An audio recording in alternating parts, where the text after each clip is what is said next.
Hello दोस्तों, स्वागत है आपका अपने YouTube channel the learning circle में। मैं हूं लक्ष्मी नारायण यादव। दोस्तों, आज हम चैप्टर 2 बहुपद क्लास स्टैंडर्ड नहीं लिखा, जो स्टैंडर्ड 9th का ये मैथ का लेसन है।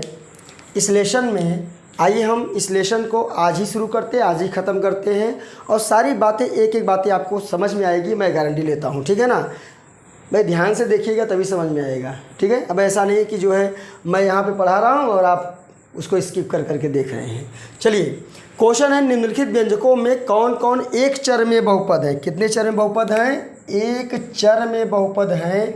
और कौन कौन नहीं हैं? अगर हैं तो हाँ लिख देंगे, नहीं है तो नहीं लिखेंगे। उसके साथ आपको उसका रीज़न देना है कि क्यों वह नहीं है। ठीक है ना। चलिए, पहला हम देखते हैं एक चर। पहले आप समझ लीजिए चर क्या होता है। चर क्या होता है? चर जो होता है, जैसे कि जितनी भी अक्षर होते हैं, जैसे कि A B C D dash dash X Y Z, ये सब क्या होते हैं? ये सब चर होते हैं। ठीक है ना। बस इसी को हमें देखना है ध्यान से। A से लेके Z तक जो भी अक्षर होते हैं सभी चर होते हैं, हमने आपको बता दिया। यहाँ देखिए पहले वाले में, इसमें देखिए कितने चर यूज किए गए हैं। x एक ही चर यूज किया गया है, तो लिख देंगे हाँ एक चर में है। कितने चर में है? एक चर में। बात खत्म हो गई। यहाँ पर एक चर यूज किया गया, कौन सा? y। ये भी क्या है? एक चर में है। हाँ एक चर में है। बात खत्म। इसमें देखिए यहाँ पर चर तो एक ही यूज किया गया t केवल, लेकिन यहाँ पर जो t, ये वाला t है ना, ये वाला t का जो घात है, जैसे अगर करड़ी में t लिखा होता है, अगर करड़ी को हटा के t को लिखा जाए तो इसके घात में 1/2। इसका मतलब जो इसका घात है, किसी भी चर संख्या का घात पूर्ण संख्या होनी चाहिए। अगर पूर्ण संख्या नहीं है तो वह एक चर में घात और एक चर में बहुपद नहीं है। तो हम यहाँ पे लिखेंगे नहीं। क्या लिखेंगे? नहीं। और क्यों नहीं लिखेंगे? क्योंकि t जो इसका चर है, t या लिख देंगे जो चर है, चर की घात पूर्ण संख्या नहीं है। पूर्ण संख्या नहीं है, ये बात आप ध्यान दीजिए। पूर्ण संख्या नहीं है, इसलिए नहीं है। यहाँ पर देखिए यहाँ पर भी चर तो एक ही यूज किया गया है y, लेकिन यहाँ पर भी y को, अगर इस y को हम ऊपर ले जाते हैं तो पावर में -1 आता है, और -1 भी पूर्ण संख्या नहीं होती है। 0 से छोटी कोई भी संख्या पूर्ण संख्या नहीं होती है। तो ये भी हो जाएगा नहीं। क्या हो जाएगा? नहीं। क्यों? क्योंकि चर की घात, वही चीज़, चर की घात पूर्ण संख्या नहीं है। पूर्ण संख्या नहीं है। और यह तो नहीं है। क्यों? क्योंकि यहाँ पर नहीं, क्योंकि यहाँ पर x y और t प्रयोग किए गए हैं। यहाँ पर 3 चर हैं प्रयोग किए गए, इसलिए यह एक चर में नहीं है, किए गए हैं। ठीक है। आशा करता हूँ कि पहला क्वेश्चन आपको पूरी तरह समझ में आ गया होगा। दूसरा क्वेश्चन देखिए, निम्नलिखित में से प्रत्येक में x² का गुणांक लिखिए। पहले तो आप गुणांक समझिए। किसी भी संख्या में या किसी चर संख्या में, किसी चर में, मान लीजिए यहाँ पे चर x है, अगर इसके पहले 5 लिख दिया जाए या बाद में 5 लिख दिया जाए और इन दोनों के बीच में कोई साइन यानी कि चिन्ह न हो, तो समझ जाइए इस 5 का इस x में गुणा हुआ है और इस x का गुणांक क्या है? 5 है। गुणांक समझ में आ गया। चलिए, यहाँ पर x² का गुणांक लिखना है तो इसका गुणांक लिखना है, यहाँ से इसका गुणांक लिखना है, यहाँ से इसका गुणांक लिखना है, यहाँ से इसका गुणांक। देखिए इनमें किन किन संख्याओं से गुणा किया गया है। देखिए यहाँ पे लिखेंगे x² का गुणांक। x² का गुणांक बहुत सिंपल है। x² में किसी संख्या से गुणा नहीं किया गया, मतलब 1 होता है। अगर किसी भी संख्या में, किसी भी चर में अगर कोई गुणांक आपको नहीं दिख रहा है तो समझ जाइए उसमें हमेशा 1 का गुणा हुआ रहता है। तो इसमें x का गुणांक क्या होगा? 1 होगा। यहाँ पर सेकेंड वाले में x का गुणांक, x² का गुणांक, देखिए हमने क्या बोला, यहाँ पर किसी भी संख्या से गुणा नहीं किया गया, मतलब 1 है, और साइन अगर माइनस है तो माइनस लिख दिया, तो इसमें x² का गुणांक -1 है।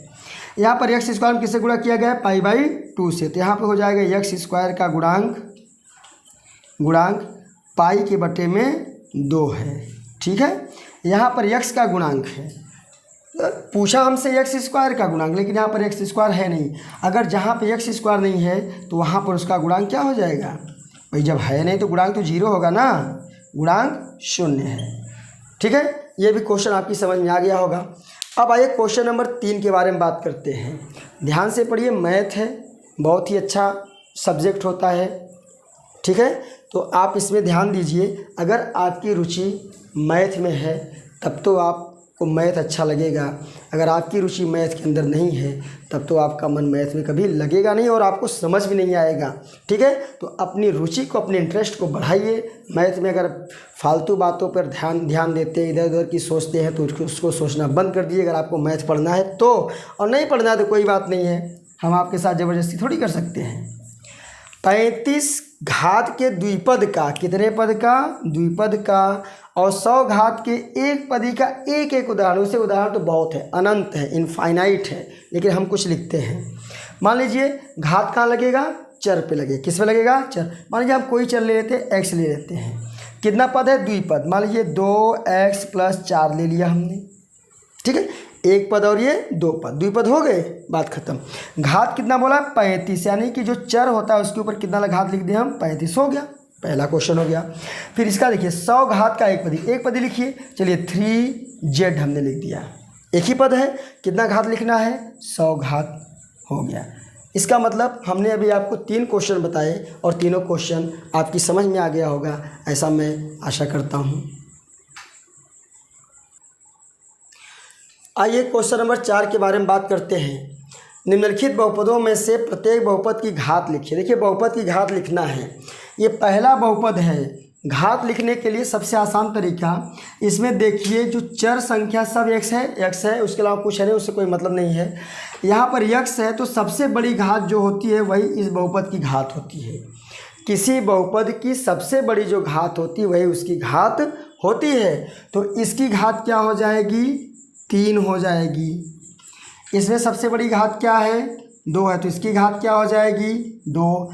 इसमें सबसे बड़ी घात कुछ नहीं है तो 1 माना जाता है, तो इसकी घात क्या हो जाएगी, 1। यहाँ पर कोई भी चर है ही नहीं, अगर कोई चर नहीं है तो समझ जाइए उसकी घात क्या होगी, 0 होगी। ठीक है, आगे आइए। 5वां क्वेश्चन, बताइए कि निम्नलिखित बहुपदों में कौन कौन बहुपद रैखिक हैं, कौन कौन द्विघाती है और कौन कौन त्रिघाती है। ऐसा बहुपद जिसकी घात 1 हो तो रैखिक होता है, 2 घात वाली बहुपद को द्विघाती बहुपद कहते हैं और 3 घात वाली बहुपद को त्रिघाती बहुपद कहते हैं। बात क्लियर हो गई। इसमें सबसे बड़ी घात क्या है, 2, इसका मतलब ये बहुपद क्या होगा, द्विघाती होगा। इसमें सबसे बड़ी घात क्या है, 3, इसका मतलब ये बहुपद क्या होगा, त्रिघाती होगा। इसके ऊपर सबसे बड़ी घात क्या है, 2 है, इसका मतलब बहुपद क्या होगा, द्विघाती होगा। ठीक है, इसके ऊपर कोई घात नहीं, एक घात माना जाता है, हमेशा रहता ही है, तो ये क्या हो जाएगा, रैखिक हो जाएगा।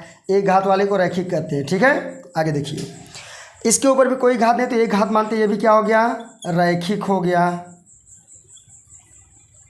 इसके ऊपर 2 घात है तो ये क्या हो गया, द्विघाती हो गया। इसके ऊपर 3 घात है तो क्या हो गया, त्रिघाती हो गया। तो दोस्तों हमारा ये 5वां क्वेश्चन भी आज कंप्लीट हुआ एक्सरसाइज 2.1 का, और एक्सरसाइज 2.2 को लेकर हम किसी अगले वीडियो में आएंगे। अगर आज का हमारा वीडियो आपको अच्छा लगा, सारे क्वेश्चन आपको समझ में आ गए, हमारे चैनल पे अगर आप नए हैं तो प्लीज़ हमारे चैनल को सब्सक्राइब करिए, लाइक करिए, शेयर करिए और कमेंट करिए कि आज का हमारा ये वीडियो आपको कैसा लगा। अगर मैथ में हमारे इस वीडियो से आपकी ज़रा भी हेल्प हो रही है तो तब तक के लिए बाय।